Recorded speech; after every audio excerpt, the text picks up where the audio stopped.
Hey guys, today I'm making a video about getting into hotshot trucking. So, a little bit about myself. I started trucking when I was 18 years old. My home state of New Mexico allows you to get your intrastate driving license, and you can do that. And my home state of New Mexico has a lot of refineries and power plants and lots of work to do, lots of oil field work, and you can do all of that inside the state of New Mexico, right? And so I started doing that when I was 18 years old, and I ran a vacuum truck, and then I ran a hydroblast pump truck. So we would clean out fly ash from the power plants, and we would do hydroblast clinkers. They're like the big chunks of rock inside the boilers at the power plants. And so I did that starting at 18. So I was doing, like what people would consider the pinnacle of their career starting at 18. So I had lots of unique opportunities growing up and over the years. And I did that for a while, long while. And I also did hot shot. I did a lot of hot shot. I did oil field trucking. I hauled water in the oil field. I did a lot of different stuff. I went to school to be a school teacher and taught for 7 years. I really, what I figured out is with school teaching is I liked being around the other school teachers. So in elementary teaching, there's a lot of the school teachers there are, 25 to 40-year-old ladies. And that can be really exciting for a young man like myself. And so I enjoyed that. Teaching the kids was really hard. They would make me cry. I would be driving home crying because when you get 25 or 30 kids in your classroom, they could be little monsters. And it was just really hard money. And so I did that too. And I still maintain my HVAC contractor's license also. I don't run a business or anything. I just maintain my licensure. And so I've done a lot of that. And the one thing I keep those in my pocket because you can always fall back on those kind of things. I've always thought that you want to be able to have options. So if you need to go drive a truck, you could go drive a truck. If you need to go fix air conditioners, you could go fix air conditioners. Just something to make money that makes it to where you're not necessarily like working at Circle K which, that's not bad, right? Circle K is not bad. There's nothing wrong with that.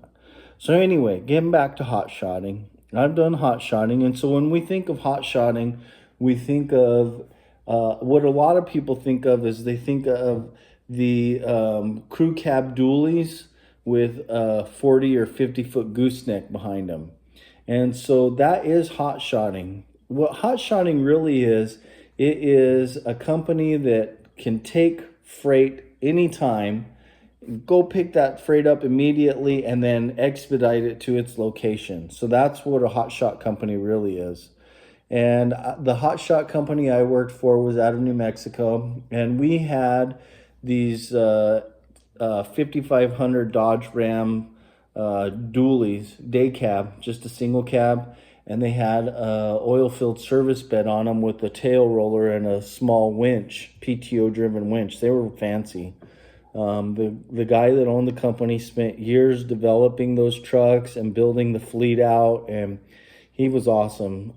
He passed away of a heart attack sometime when I was working there. And anyway, we had everything. We had those little 5500 Dodge dualies. We had the oil field rig up trucks. We had the dual tandem sleeper cabs. And so we did all of that. And what I want to tell you is if you're thinking of getting into the crew cab dually, it's hard money. It is such hard money. And if you're smart enough to get your CDL and get your authority, you can do anything. So if you could do that, why not get a dual tandem sleeper cab? Go on to Facebook Marketplace and get yourself a nice used truck from somebody who's not going to be trucking anymore. Either they're tired of trucking, they had a baby, they want to stay home and play with mama, whatever it is. Just go on there and get yourself a truck for $35,000 to $45,000, because that crew cab dually you're buying for $60,000 used, 3, 4, 5 years old, $60,000.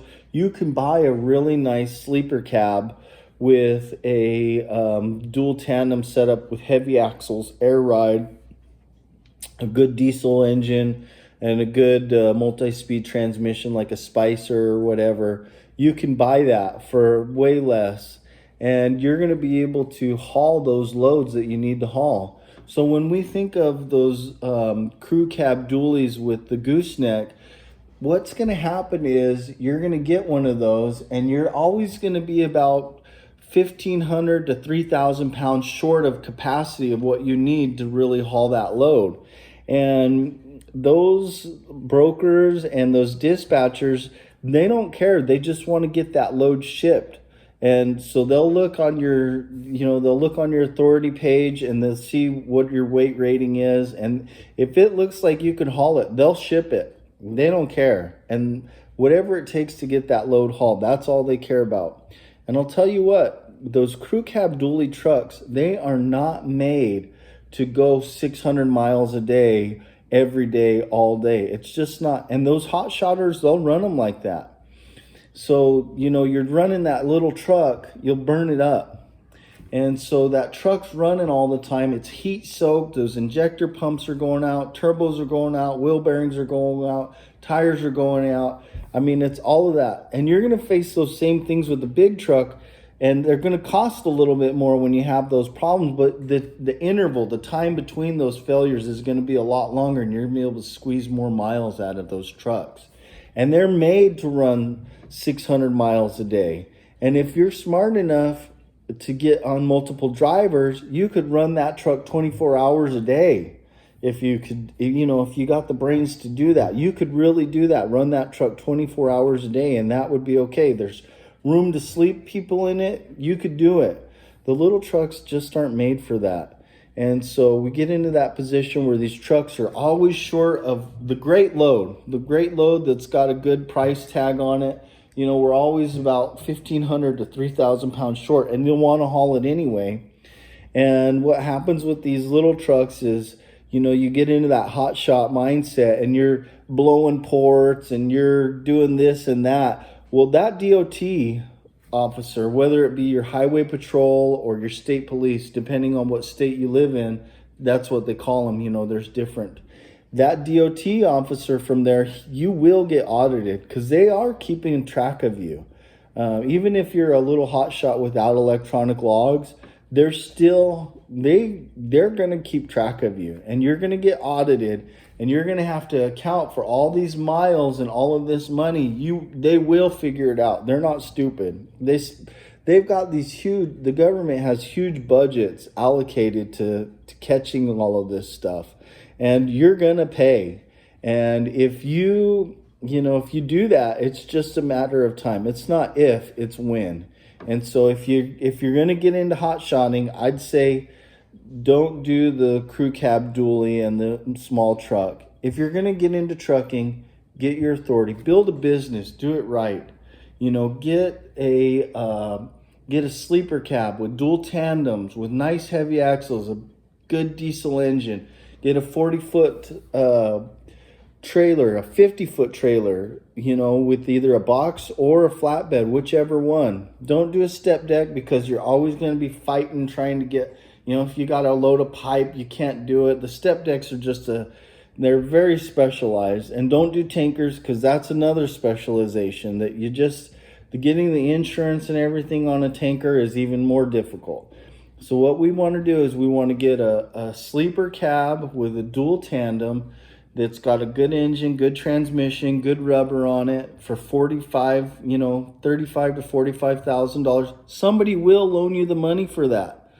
And then what you need is you go to like Penske. Penske's got all these trailers They're still serviceable. They may not look perfect. They're still in good shape though. They got air ride. You buy one of those for, less than what you would have bought that gooseneck off of. And so you buy that, you go to a place like a truck insurance mart or something like that, and you buy some truck insurance and you get your authority. And you work through the IFTA and you work through the authority, and it's kind of like a circle. You just keep working at it and chewing away at it, and eventually you get it rolling. You're going to need a fuel card. You're going to need a lot of stuff. You can do it though. I'm telling you, if you're smart enough for a CDL, you're smart, and your authority, you're smart enough to make this happen. Do not get the crew cab dually.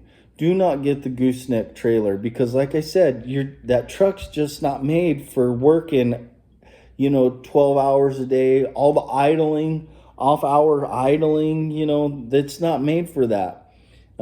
These big trucks, they're made for that. You could sit there and you could get a little auxiliary power unit, the APU, to put on your truck. You could get a little generator from Harbor Freight, a little inverter generator, and just bolt it down behind the cab or something like that. You could do all of that and make it work. There's a way to make it work. That little crew cab dually though, it's not going to do what you want it to do. I just want to, tell you that it's not going to. And so I want to talk you out of that crew cab dually. And you're thinking, well, but at least I'll have a crew cab dually to drive around. Well, you don't need a $60,000 truck to go to Walmart and get groceries. You get like a little $500 to $3,000 car, a Toyota Corolla or whatever you want, a Ford Fiesta, something that runs good, and those cars are out there. That's what you need to get to Walmart and stuff. Getting the crew cab, you got it in your head. You want that crew cab dually, and you want that 50-foot gooseneck dual tandem with electric brakes. That is not going to do what you want it to do. If you're smart enough to do the CDL, you're smart enough to get your authority, you can make this happen. So get your big truck. Go on Facebook Marketplace. Stay away from Truck Trader and all of those brokers like that, because those guys will eat your lunch. They'll eat you alive. And trust me, they got your number. They know what you want, and they know you're excited about it, and they'll sell you whatever. They don't care. So go on Facebook Marketplace. You find a good truck that, it's got a good engine. It's got good axles. Do your inspection and find it. It's there. I guarantee you that truck is there. Make sure it's got a sleeper cab on it so you can get some rest in there. Put a little refrigerator in it and get some soda pops and stuff like that. And get that trailer and some straps, and you can make this happen. Stay away from the crew cab dually. It's going to be hard sleeping in that truck. I'm 6 foot something and 250 pounds. And for me, sleeping in a crew cab dually, it's hard. You could do it. I mean, you make a bed out of it and you make it work. I'm telling you, it is hard. I've had my own authority. I've done the Hotshot in the crew cab dually. The reason I'm telling you guys this is I've done it. I've literally done what you're getting ready to do. And I'm telling you the better way to do it. The other thing is brokers take so whatever you're getting for the load, the broker has been paid double that. So keep that in mind. Broker, if you're going to do trucking, maybe you should think about brokering. It's hard to get into also because of places like Evergreen, these big freight outfits that have the giant ships, and Maersk and all of that. They're doing that brokering. And so brokering's even easier money than trucking, but it's not easy because it's hard getting into it. It's hard getting the loads. You got to get out and do sales, and it's hard. You're not just going on the load board, because the people that are shipping the freight, the people that need your services, they've already got relationships with these brokers. So anyway, this broker's giving you half of what he's getting paid for it in reality. And so then you've got half of that, right? You get half of the gross proceeds from this load. And then you've got to pay your dispatcher 10%. And you can't afford to wait 30, 60, 90 days. So you got to pay your freight factoring company another 30 to 35%. And so at the end of the day, you're left with 55% of that load from the net of the load, not the gross, because the broker's never going to tell you what he's really gotten paid for it. So you've got 55% after the broker's taken his half. And then you got to wait another 7 to 10 days, sometimes depending on the freight factoring service. You got to wait that additional time to get paid from a freight factoring service.